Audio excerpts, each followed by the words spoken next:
your emotions, your anger, your energy, and your disposition. Like I said, hi, get ready with me. I'm not really going nowhere or anything. I'm also listening to Funky Dineva right now. But I do need to do my hair because she's a 24-year-old. She speaks completely different. Her energy is completely different, and she is now what we saw in her way. I just got out the shower. I love her for it. I love everything. I need to get some more nail glue because this is not it. You know what I'm saying? That chip on it's her on shoulder his last little leg is gone. I think she stepped into and understands the responsibility that she has. Of course, my press-on nail fell off. I hope you guys are having a fantastic. Today's Tuesday? Yeah, Tuesday. What she went through publicly humbled her. And I'm going to continue to drive this point home whenever a story fits this narrative. To be honest, I kind of want to do. Oh no, the way I cut it this time, it's not going to look right if I do it forward. You see that? Because I do it to the side. Okay. Damn it, that means I got to get my other brush. It's not easy. It's not easy. Okay. Like on one token, your visceral response so is to itchy. Fight. Shoot. You know, because nobody wants to be humbled, embarrassed, knocked down the peg, reprimanded, spanked, or defeated. A lot of stuff has been coming on my timeline in regards to the election. In regard to wake up and open your phone and open publications and every email. What's going on in America in regards to us not being able to like really afford, to be able to live a decent life. Like people have to work 2-3 jobs to make ends meet and don't even think about trying to own something because baby, nobody could afford it right now. Easy when the whole world comes at you. It ain't easy.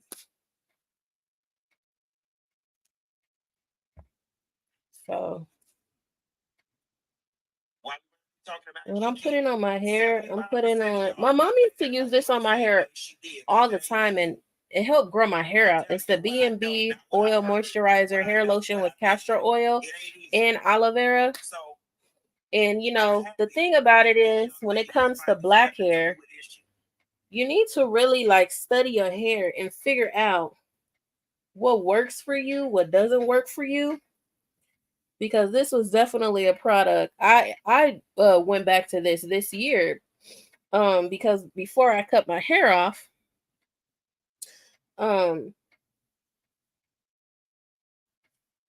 before I cut my hair off,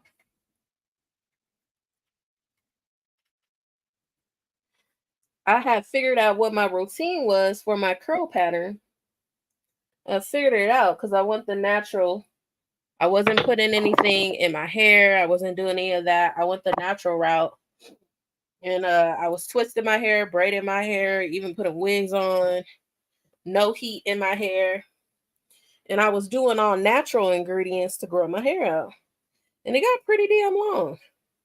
And then I decided I wanted to cut off all the trauma from my hair and everything I went through as a kid. So that became a thing for me.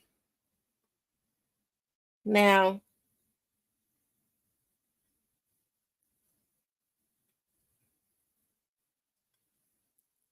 it's so much easier. Like some people are like, oh, you're going to grow your hair out. I'm going to grow my hair back out eventually. But to be honest, I am enjoying how short my hair is because it's low maintenance. It don't require a lot. It's easy. I don't use so much products now.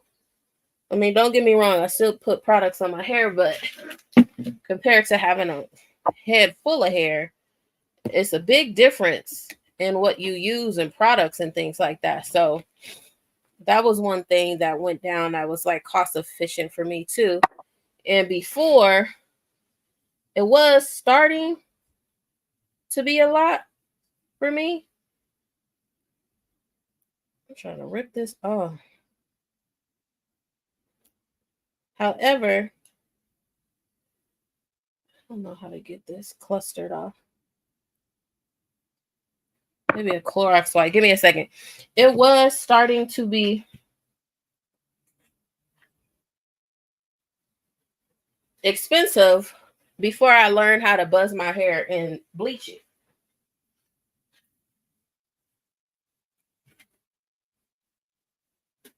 So, so that's one thing I will say though. Like if you don't know how to buzz your hair, you don't know how to cut it, you don't know how to do anything, and nobody taught me how to do it. You know what I did? I got on YouTube. I learned how to do it myself, and I was doing it myself. Well, I've been doing it by myself. So that's a cost that I actually save for myself. And I really strongly am considering going to beauty school, to be honest. Because I'm so good at picking up how to do hair, how to do certain things. And I'm kind of in the season of, damn, I think I just fucked this up.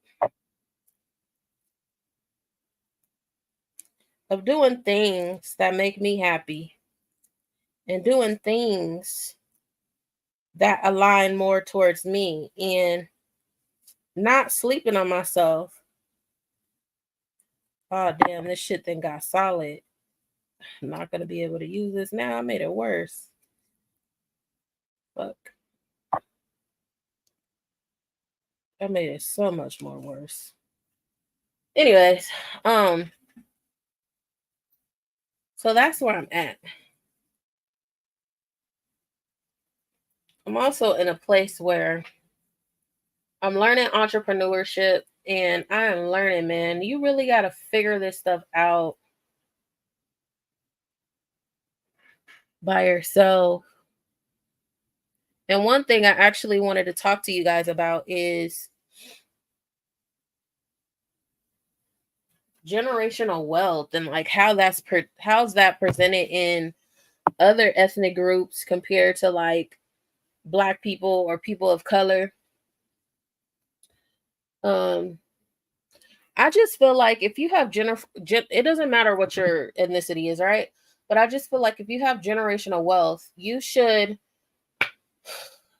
the right thing to do is, you wouldn't want the next generation to struggle as much as you have struggled, right? You wouldn't want the next generation to struggle as much. But you also don't want to make it so easy for them that they don't appreciate, what, you have acquired and things like that. But one of the things is, I don't like this mentality of, oh yeah, you want this, you need to figure everything else out by yourself. Why do I need to figure out everything else by myself? Why are you not helping along the journey and things of that sort? And that's kind of frustrating. And that's one thing that I want to ensure for the next generation that I bring in, if I bring in another generation, hopefully, that I will make it easy, not necessarily 100% easy, but I will not make them feel how I have felt in the past. And I think it's very important, if you are going to help someone, you really help someone. There's a difference between, oh, well, I gave you the resources and figure it out. Besides, I have the resources. Let's get together and do this. Let's make it so, because you're indirectly kind of showing, like, I guess you're trying to prove if that person is on board and worthy, but you want to make sure you're not alienating them and making them feel like they're not worthy. You know what I'm saying? So there's a way to do things. I wish I could get. How do I do this? I don't really know how to use this MacBook still, and I've had it. I think it's been officially a year, but that's all I have to say. I don't know. I just feel like, why as Black people we make our own people go through so many hoops. It's like we already have to go through so many hoops from our counterparts, you know? I don't know. But anyways, I said Bible study maybe. So I do want to read some of this. So where did we leave off?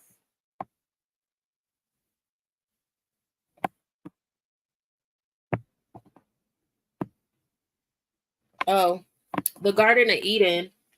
Okay, so I am reading the Holy Bible, King James Version. So the Garden of Eden. So this is Genesis. We're still on we're on chapter 2 now, verse 8. And the Lord God planted a garden eastward in Eden, and there he put the man whom he had formed. And out of the ground made the Lord God to grow every tree that is pleasant to sight and good for food, the tree of life also in the midst of the garden, and the tree of knowledge of good and evil. And a river went out of Eden to water the garden. Okay, I read this part. It doesn't matter. I repeat it. And a river went out to Eden to water the garden, and from hence it was parted and became into four heads. The name of the first is prison. That is it which compasseth the whole land of Havilah, where there is gold. And the gold of the land is good. There is brethren in the onyx stone. And the name of the second river is Gihon. The same is it that compassed the whole land of Ethiopia. The name of the second river is Gihon, and I was like, wait a minute, how is this connected? But I forgot the continents at one point used to all be connected, but the Titanic plate separated all of it. Okay. And the name of the third river is Hiddekel. That is it, which goeth toward the east of Assyria. First of all, these god darn names. And the fourth river is Euphrates. Y'all don't slaughter me for not saying these names right. I know I'm not saying these names right. And yes, I'm a college graduate, but let me tell you something, baby. In grade school, they definitely failed me because when it came to sounding out words, I did not score high on that. I'm just going to be honest. Now, I'm a brilliant person, got a high IQ, but everybody got their downfall, and that's what my downfall is. Okay? And the Lord God took the man and put him in the Garden of Eden to dress it and to keep it. And the Lord God commanded the man, saying, of every tree of the garden, thou mayest freely eat. But of the tree of the knowledge of good and evil, thou shalt not eat of it. For in the day that thou eatest it, therefore, thou shalt surely die. So he had told Adam that we would live forever as long as you didn't eat that dang apple. To be honest, I know it's a sin. They shouldn't have ate that apple, but I'm kind of glad they ate that apple because when you think about it, imagine if everybody still was able to be alive. And I'm thinking about like the bad people on the planet, right? The people that are capitalists, the people that be poisoning our food, the people that are racist, people that are abusers, just bad people in general. I wouldn't want bad people to be living forever either, if I'm being honest. Okay. And out of the ground the Lord God formed every beast of the field and every fowl of the air and brought them unto Adam to see what he will call them. Oh, yeah, I read this chapter. And whatsoever Adam called every living creature, that was the name thereof. And Adam gave names to all the cattle and to the fowl of the air and to every beast of the field. But for Adam there was not found in help for him. So this is where they saying like he was alone. But I already told y'all last time I went live that there was parts in the Bible that kind of was contradictory. I don't know. Okay. God creates women as a helper for the man. And the Lord God caused a deep sleep to fall upon Adam, and he slept, and he took one of his ribs and closed up the flesh instead thereof. And the rib which the Lord God had taken from the man made he a woman, and brought her unto the man. And Adam said, This is now bone of my bones and flesh of my flesh. She shall be called woman, because she was taken out of man. My thing is, if you're God, right? Why did you need to take a rib? And when I'm questioning these things, this is because, I'm trying to interpret this. So y'all let me know y'all feelings and thoughts and things like that. But why would you take a rib from Adam? Why couldn't you just create a woman separate? Like, why does the woman have to be attached to him? And when you really think about that, technically, would Eve be considered his child? Because God is basically giving birth to the woman through him. And if we know biology and stuff, technically Eve is related to Adam.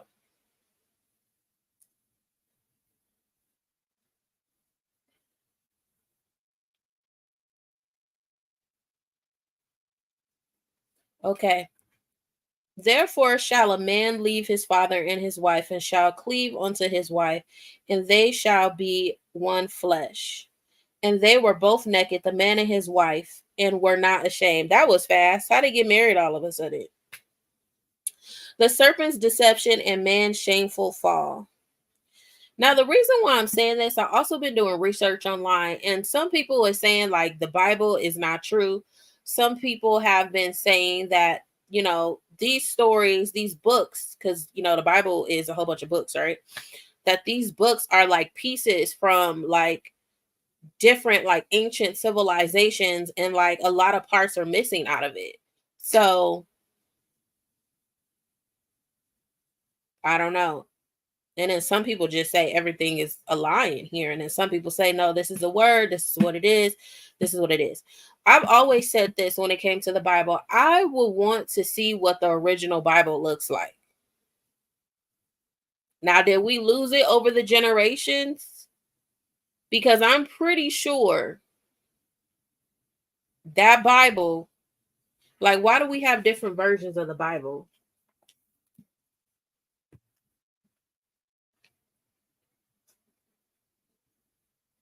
And then when people are interpreting these Bibles, these versions, is that even really what God wanted, right? Is that even what God is saying? These are questions to be asking. Okay. The serpent's deception and man's shameful fall. Okay, so we're in chapter 3.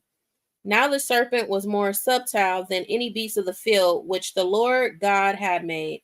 And he said unto the woman, Ye hath God said, Ye shall not eat of every tree of the garden. And the woman said unto the serpent, We may eat of fruit of the trees of the garden, but of the fruit of the tree which is in the midst of the garden, God hath said, Ye shall not eat of it, neither shall y'all touch it, lest y'all die. And the serpent said unto the woman, Ye shall not surely die. For God doth know that in the day ye eat thereof, then your eyes shall be opened, and ye shall be as gods, knowing good and evil.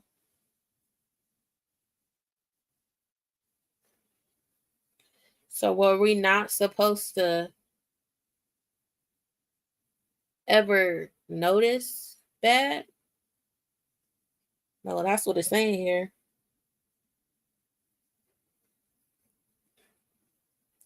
But if there was no beings here on the planet, because we were not the first civilization, they say, like the dinosaurs and things like that. So, and then, you have the microorganisms, and all of this. So why?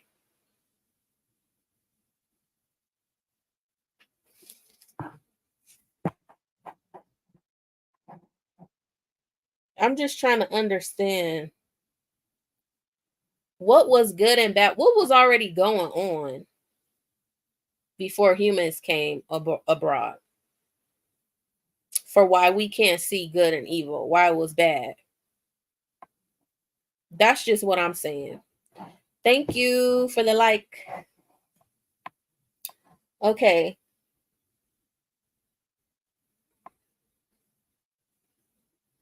Now, where was I? I really need to get them dang sticky notes because, child, I keep losing where I'm supposed to be at. Oh, hold on. I do got some small sticky notes that I could use because when I'm stopping and just sharing my thoughts, my little, yes, I do got a little pencil box thingy because for my line of work, you got to have your pens, got to have your office stuff. Okay. Now, I should not be losing my spot no more. Okay. All right. So we're on verse 6. And when the woman saw that the tree was good for food, and that it was pleasant to the eyes, and a tree to be desired to make one wise, she took of the fruit thereof and did eat, and gave also unto her husband with her, and he did eat. So she was curious about the tree. It's kind of like a kid. You tell a kid not to touch something, and like it's so intriguing. It's like the thrill of, ooh, what's gonna happen if it if I do what you tell me not to do? Um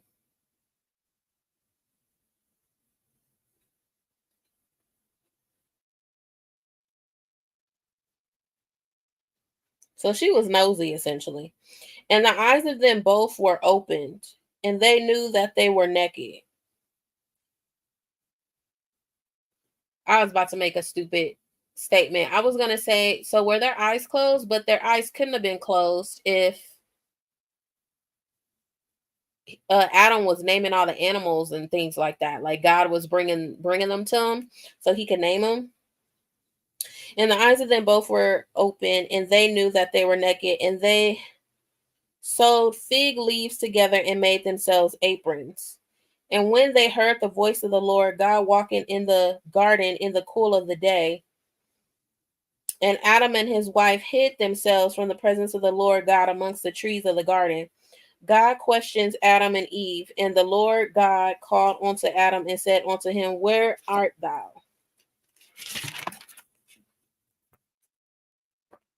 Okay. Where art thou? And he said, I heard thy voice in the garden, and I was afraid because I was naked, and I hid myself. And he said, who told thee that thou was naked? Hast thou eaten of the tree whereof I commanded thee that thou shouldn't not eat? Basically, you shouldn't have been eating that tree. Told you. And the man said, the woman whom thou gave it to be with me, she gave me of the tree, and I did eat. I like the fact Adam didn't lie. So they didn't know what lying was still, even though they ate that tree. They didn't exhibit that to God. Or they were just too afraid because they know that God created them and that God had the power to kill them at that point or wipe them out. And the Lord God said unto the woman, what is this that thou hast done? And the woman said, the serpent beguiled me, and I did eat. So the serpent is cursed. And the Lord God said unto the serpent, because thou hast done this, thou art cursed above all cattle and above every beast of the field. Upon thy belly shall thou go, and dust shall thou eat all the days of thy life. Dust. Snakes eat like rodents and stuff, though. And I will put enmity between thee and the woman, and between thy seed and her seed. It shall bruise thy head, and thou shalt bruise his heel. And the woman, and between thy seed and her seed, and it shall bruise thy head, and thou shalt bruise his heel. I don't understand what that verse means.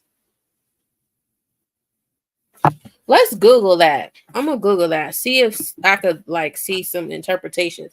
Because I'm very intrigued. Again, this is my journey on reading the Bible. I've never read the Bible in its entirety. I mentioned that in my last live. The Bible has always been kind of like cliche to me.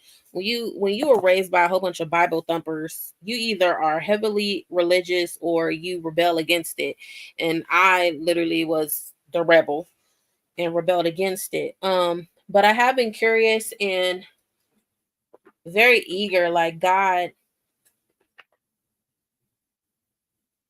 basically, I'm not going to say that God is talking to me right now because I do feel like I'm imbalanced right now. And what I mean by that is like there definitely is, it's not a disconnect, but I'm a little bit, my energy is off.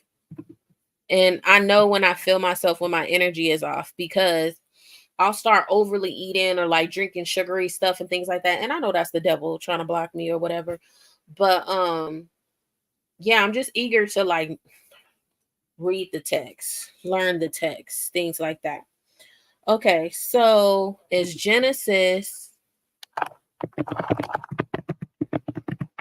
I don't know how to spell that. Interpretation of the Bible. Genesis chapter 3, verse 15.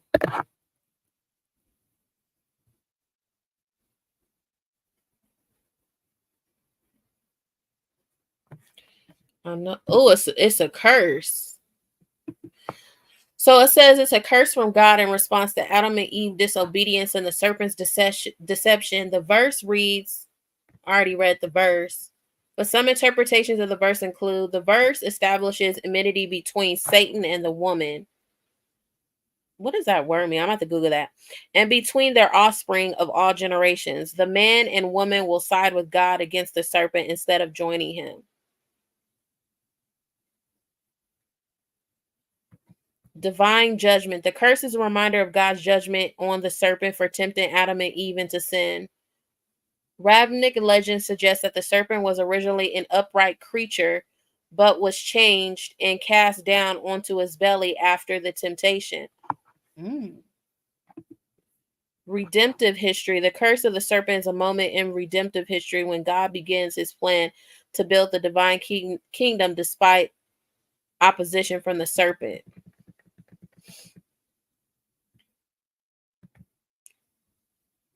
So, what does this word mean? Hold on.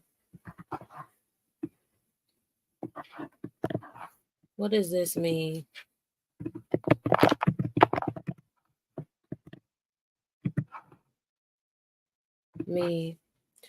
So, enmity means intense hostility. That can't be right because it said the verse says, and I will put enmity between thee and the woman. Intense hostility? That don't make sense. I need other okay, meaning in the Bible. It's saying that it means deep-rooted hatred.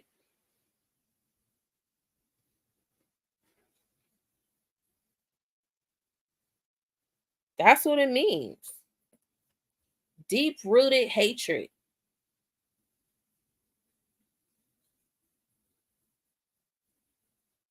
Okay.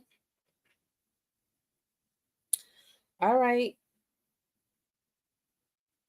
Moving on, the punishment God promises for mankind. On to the woman, he said, I will greatly multiply thy sorrow and thy conception in sorrow. Thou shalt bring forth children, and thou shalt be to thy husband, and he shall rule over thee. So basically, he's the boss of her, and I will greatly multiply thy sorrow and thy conception in sorrow. Thou shalt bring forth children. What does that mean? Does that mean like you penalizing the generations? And unto Adam he said, because thou hast hearkened unto the voice of thy wife, and hast eaten of the tree of which I commanded thee, saying thou shalt not eat of it, cursed is the ground for thy sake. In sorrow shalt thou eat of it all of thy days of thy life. So you're going to feel his wrath. Thorns also and thistles shall it bring forth to thee, and thou shalt eat the herb of the field. In the sweat of thy face shalt thou eat bread, till thou return unto the ground, for out of it wast thou taken, for dust thy art, and unto dust shalt thou return. So that's basically saying everybody dies. We all come from earth, we all go back into earth. And Adam called his wife's name Eve, because she was the mother of all living. Unto Adam also, and to the wife did the Lord God make coats of skins and clothe them. And the Lord God said, behold, the man is become as one of us, to know good and evil. And now lest he put forth his hand and take also of the tree of life and eat and live forever. Therefore the Lord God sent him forth from the garden of Eden to till the ground from which he was taken. So he drove out the man, and he placed at the east of the garden of Eden, what is this? Cherubs and a flaring sword, which turned every way to keep the way of the tree of life. Wow, what a beautiful sight that would be to see that. That also would be hella creepy. Okay, Cain and Abel. Now, this should be interesting because Cain was a menace, apparently. Cain and Abel, and Adam knew Eve his wife, and she conceived and bare Cain, and said, I have gotten a man from the Lord. And she again bare his brother Abel, and Abel was a keeper of sheep, but Cain was a tiller of the ground. I need to highlight that because that's the difference. Abel was the keeper of sheep, but Cain was a tiller of the ground.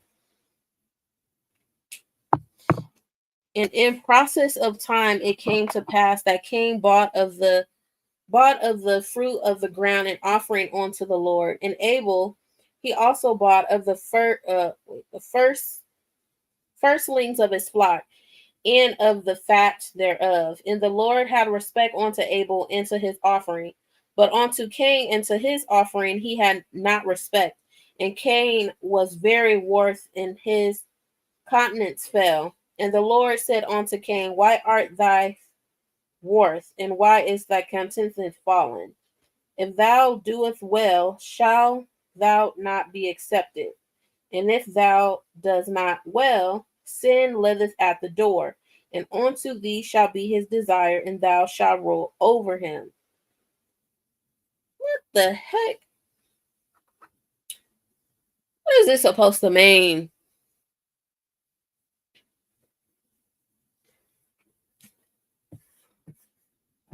What is it supposed to mean, bro? I don't understand why he didn't like his offering. He had no respect, and Cain was very worth in his countenance. What does this word mean? Bible. What does... I've never seen these words. Hold on. Face. Visage, especially the face of an induction of mood.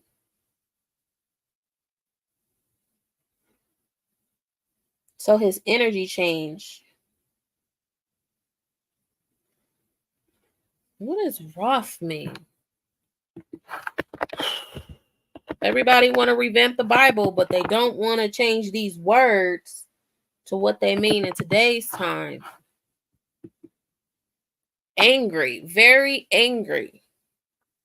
But unto Cain and his offering he had no respect, and Cain was very wroth, angry, and his countenance fell, his face fell.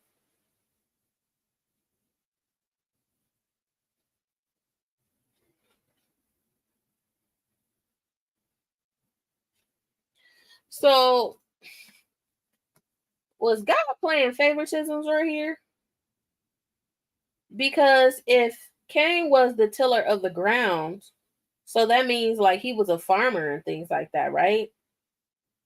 If he bought the Lord fruit in which he take care of the land, why did the Lord not accept the fruit?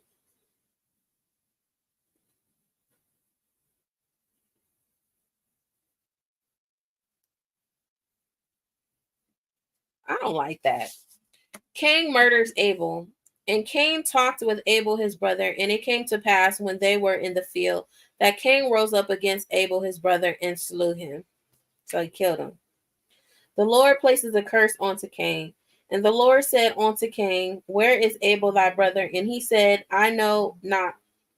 Am I my brother's keeper? Basically saying, do you expect me to be watching him? Because he a grown man just like me. And he said, what have thou done? The voice of thy brother's blood crieth unto me on the ground. And now art thy cursed from the earth, which hath opened her mouth to receive thy brother's blood from thy hand. When thou tilleth the ground, it shall not his worth yield unto thee her strength. A fugitive and a vagabond shalt thou be in the earth. Ooh, you're not wanted, basically. And Cain said unto the Lord, my punishment is greater than I can bear. Behold, thou hast driven me out of this day from the face of the earth, and from thy face shall I be hid, and I shall be a fugitive and a vagabond to the earth. And it shall come to pass that everyone that findeth me shall slay me. And the Lord said unto him, therefore, whoever slayeth Cain, vengeance shall be taken on him sevenfold. So basically, God want him to live a life of suffering and sorrow, but no one should physically harm him. And the Lord set a mark upon Cain, lest in any finding him should kill him. What? Wait, hold up. And Cain went out of the presence of the Lord and dwelt in the land of Nod on the east of Eden. What? The Lord said unto him, therefore, whoever slayeth Cain, vengeance shall be taken on him sevenfold. And Cain went out, and Cain knew his wife, and she conceived and bare Enoch. And he builded a city and called the name of the city after the name of his son Enoch. So he was a junior. And upon Enoch was born Irid, and Irid begot Mejuel, and Mejuel begot Mishuel, and Mishuel begot Lamish. Lamish and his two wives. So this is where I start to get very confused with all the children and all this stuff. Like, I get really confused. And Lemeth took unto him two wives. The name of one was Ada, and the name of the other Zia. And Ada bare Jabbar. He was the father of such as dwell in tents, and of such as have cattle. And his brother name was Jabal. He was the father of all such as handle and harp and organ. And Zillah, she also bare Tubal-Cain, an instructor of every artificer in brass and iron. And the sister of Tubal-Cain was Namiah. These names is crazy, bro. And Lamech said unto his wives, Ada and Zillah, hear my voice, ye wives of Lamech, hearken unto my speech. For I have slain a man to my wounding, and a young man to my heart. If Cain shall be avenged sevenfold, truly Lamech 70 and sevenfold. Birth of Seth and Enos. And Adam knew his wife again, and she bare a son, and called his name Seth. For God said, she hath appointed me another seed instead of Abel, whom Cain slew. Oh, so basically he's trying to not replace, but add another child to her. And to Seth, to him also there was born a son, and he called him Enos. Then began man to call upon the name of the Lord. So it's juniors in this Bible or whatever. Are really these names, child. They're very hard to pronounce. Genealogy of the patriarchs. Chapter 5, Genesis, verse 1. This is the book of the generations of Adam. In the day that God created man, in his likeness of God made he him. Male and female created he them, and blessed them, and called their name Adam in the day when they were created. And Adam lived in 130 years, and begot a son in his own likeness, after his image, and he called his name Seth. In the days of Adam, after he had begotten Seth, were 800 years, he begotteth sons and daughters. 800 years? God, Lee, that's a long time to be on earth.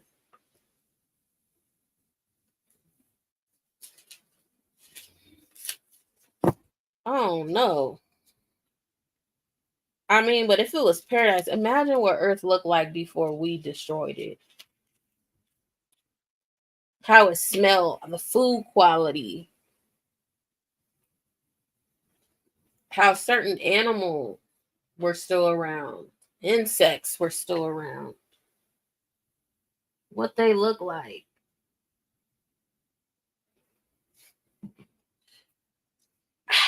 Rib is starting to hurt. Okay. And all thy days that Adam lived were 930 years, and he died. And Seth lived 105 years and begot Enos. And Seth lived after he begot Enos 870 years and begot sons and daughters. And all of the days of Seth were 912 years, and he died. And Enos lived 90 years and begot Canaan. And Enos lived after he begot Canaan 815 years and begot sons and daughters. And all the days of Enos were 905 years, and he died. And Kenneth lived 70 years. Why did he live 70 years? And begot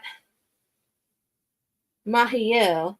And Canaan lived after he begot Mahiel 840 years and begot sons and daughters. And all the days of Canaan were 910 years, and he died.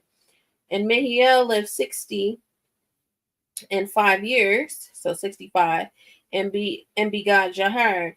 And Mahuel lived after he begot Jared 830 years, and he begot sons and daughters. So how come some people's in a triple digit and other people is only in the double digit? I'm wondering why. What's the difference there? And Jared lives after he begot Enoch 800 years and begot sons and daughters. And all the days of Jared were 962 years. 962, and he died. And Enoch lived 65 years and begot Meshuel. And Enoch walked with God after he begot Meshuel 300 years and begot sons and daughters. And all the days of Enoch were 365 years, and Enoch walked with God, and he was not, for God took him. What? He walked with God and was not, for God took him. What is that supposed to mean? So God said, you coming with me to heaven or wherever God be at? And Meshuel lived 180 and 70 years and begot Lamish. I'm just going to read this part silently, and then I'm going to go to the other parts.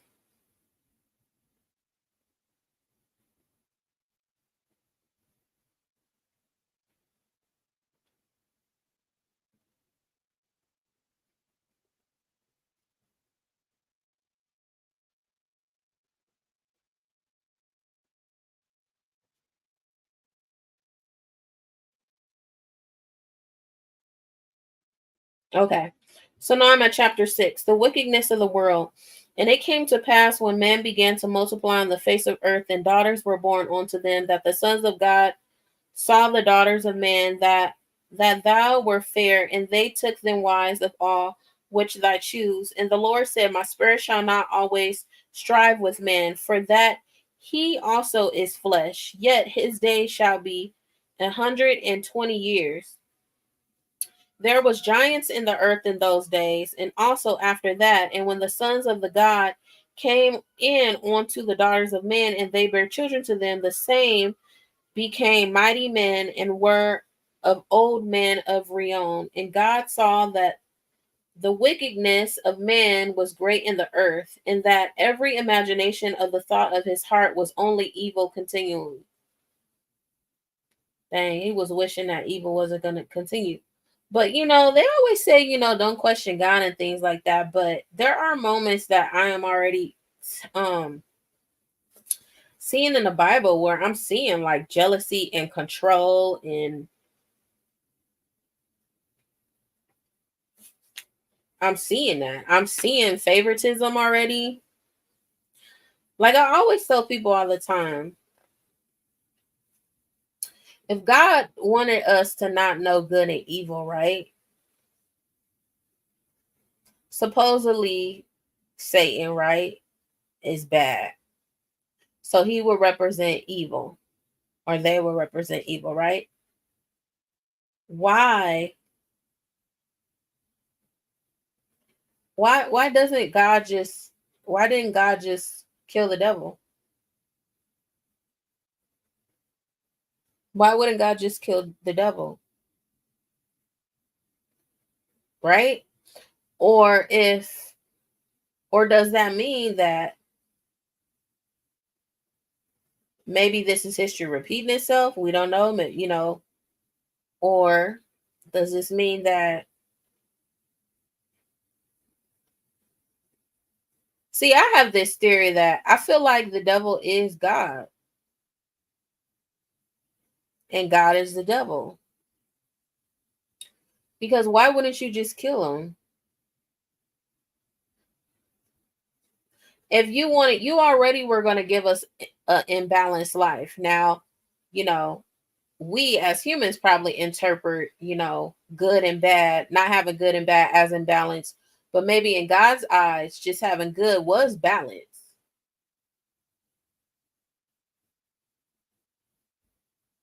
I don't know. This is just some theories. Because wouldn't that make sense? Why would you allow it? Because we weren't supposed to really have free will like that. Like if we go back to chapters, he basically was telling Adam what to do. He was telling Eve what to do. He was bringing things to Adam. Adam was naming things. He was telling Adam what to do. So I mean, essentially, we kind of were like a Sims game to God in a sense before the apple was eaten. I'm not saying that we shouldn't be eating the apple. I'm just saying like really dissecting and looking at things from my point of view. I would love to hear y'all point of view too, but I'm just saying like from my point of view. Okay, I'm gonna have to finish up soon. Um,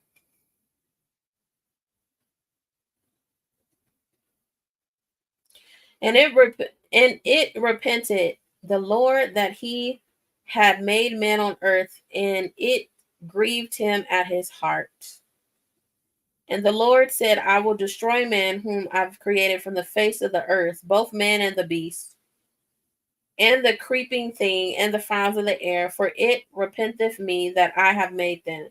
So God is feeling like God is regretting creating us. He's like, you guys are doing too much. You weren't supposed to be doing this. And that's what it is.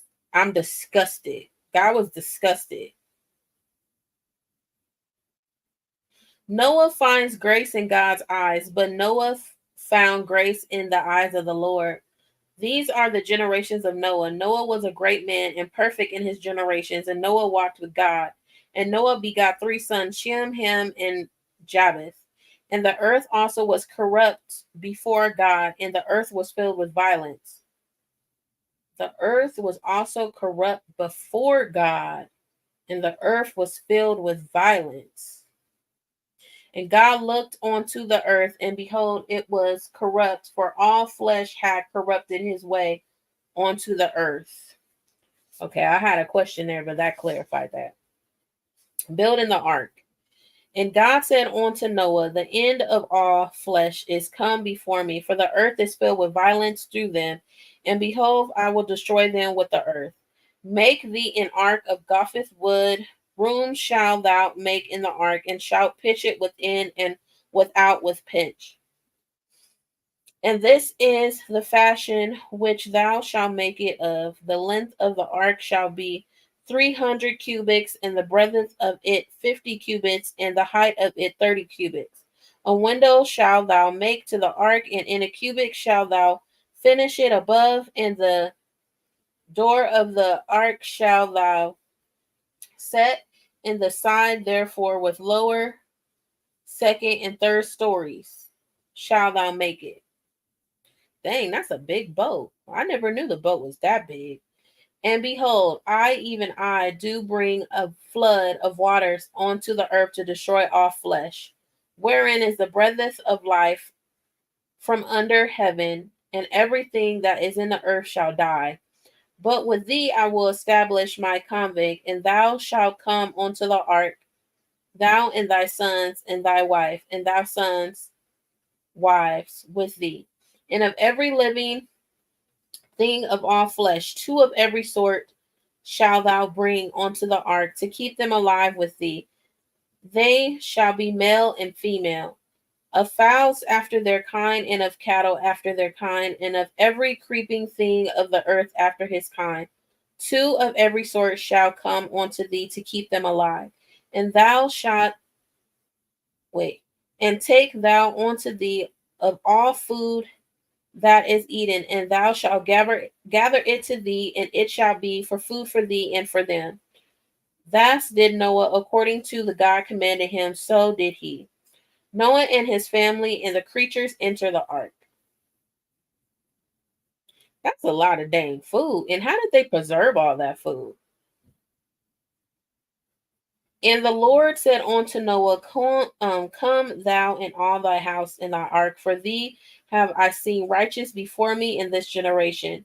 Of every clean beast thou shalt take to thee by sevens, the male and his female, and of beasts that are not clean by two, and the male of his female, of fowls also of the air by sevens, and the male and the female, to keep seed alive upon the face of his earth, of all the earth. For yet 7 days, and I cause it to the rain onto the earth 40 days and 40 nights, and every living substance that I have made I will destroy from off the face of earth. And Noah did accordingly unto all the Lord commandeth. And Noah was 600 years old when the flood of waters were upon the earth. Wow. And Noah went in, and his sons and his wives and his sons' wives with him, into the ark because of the water of the flood, of clean beasts and of beasts that are not clean, and of fowls and of everything that creepeth the earth. There went in 2 and 2 unto Noah into the ark, the male and the female, as God have commanded Noah. And it come to pass after 7 days that the waters of the flood were upon the earth. In the 600th year of Noah's life, in the second month, the 17th day of the month, the same day were all the fountains of the great deep broken up, and the windows of heaven were open. Ooh, that had to have been a sight. And the rain was upon the earth 40 days and 40 nights. In the same days entered Noah and Shem and Ham and Japheth, and the sons of Noah and Noah's wives, and the 3 wives of the sons with him onto the ark. They and every beast after his kind, and all the cattle after their kind, and every creeping thing that creepeth upon the earth after his kind, and every fowl after his kind, every bird of every sort. And they went in unto Noah into the ark, 2 and 2 of all flesh, wherein is the breath of life. And they that went in male and female of flesh, and God have commanded him, and the Lord shut him in.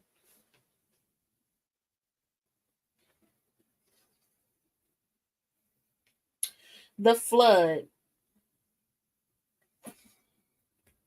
And the flood was 40 days upon the earth, and the waters increased and bare up the ark, and it was lift up above the earth. And the waters prevailed and were increased greatly upon the earth.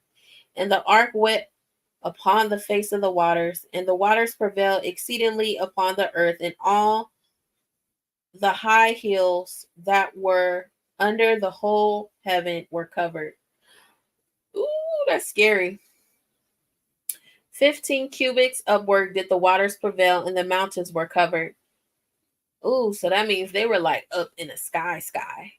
And all the flesh died that moved upon the earth, both of fowl and the cattle and of beasts, and of every creeping thing that creepeth upon the earth, and every man, all in whose nostrils was the breath of life. Of all that was in the dry land died, and every living substance was destroyed, which was upon the face of the ground, both men and cattle, and the creeping things and fowl of heaven. And they were destroyed from the earth, and Noah only remained alive, and they and that were with him in the ark, and the waters prevailed upon the earth on in 115 days.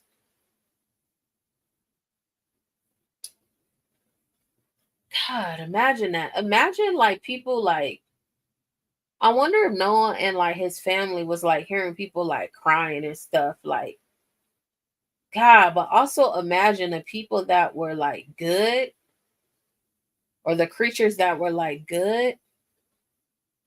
Imagine them just dying. Like you're drowning. Who wants to drown? That's crazy. I wouldn't want to drown. Okay, the water subside, and God remembered Noah and every living thing and all the cattle that was with him in the ark, and God made a wind to pass over the earth, and the waters as word. The fountains also of the deep and the windows of heaven were stopped, and the rain from heaven was restrained, and the waters returned from off the earth continually. And after the end of the 115 days, the water were abated. Abated. The ark rests on Aronach, and the ark rested in the seven, seventh month of the 17th day of the month upon the mountains of Arahite, and the waters decreased, continuing unto the 10th month. In the 10th month of the first day of the month were the tops of the mountains seen. And it came to pass at the end of the 40 days that Noah opened the window of the ark which he had made, and he sent forth a raven, which went forth to and fowl until the waters were dried up from off the earth. And he sent forth a dove from him to see if the waters were abtide from off the face of earth. Fun fact, I have a side tattoo that's based off the Bible, but they got messed up my tattoo. Yes? You need to open up the door. What? I don't have an agenda. Oh, here. I thought she had copies. I thought that was my copy. I'm doing my Bible study.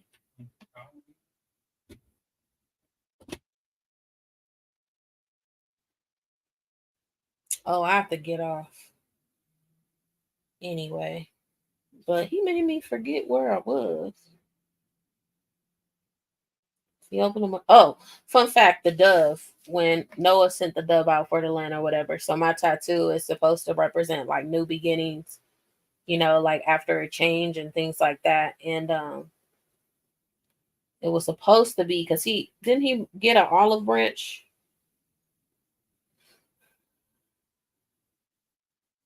I think the story is the dove brings forth an olive branch or whatever. The guy messed up my tattoo, and it was supposed to be an olive branch. He made it a fucking flower.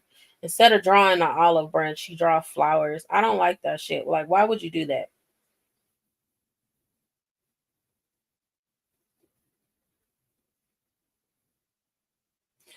We're not gonna get into that. Okay. But the dove found no rest for the sole of her feet. Oh, it was a female dove. And she returned unto him into the ark, for the waters were on the face of the whole earth.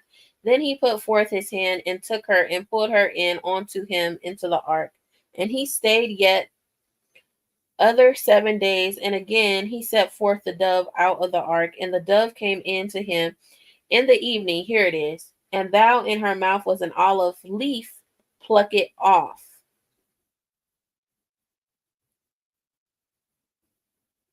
So it wasn't a branch, it was a leaf. So no one knew that the waters basically went down from off the earth, and he stayed yet other 7 days, and he sent forth the dove, which returned not again unto him anymore. So she said, bye, I don't want to be back in there. And it came to pass in the 601st year, in the first month, the first day of the month, and the waters were dried up from off the earth. And Noah removed the coverings of the ark, and looked, and behold, the face of the ground was dry. And in the second month, on the 7th and 20th day of the month, was the earth dry. All right, guys, I'm going to have to stop here, okay? So we have stopped. If you guys want to follow along, I think I'm going to do the Bible study at least multiple times a week. But I am on Genesis chapter 9. I'm going to start back up on Noah leaves the ark, which is verse 15. So that's where I'm at in the Bible. Hope you guys enjoyed it, though. Love you. Bye. And don't make fun of me not mispronouncing these words in the Bible. This shit is hard.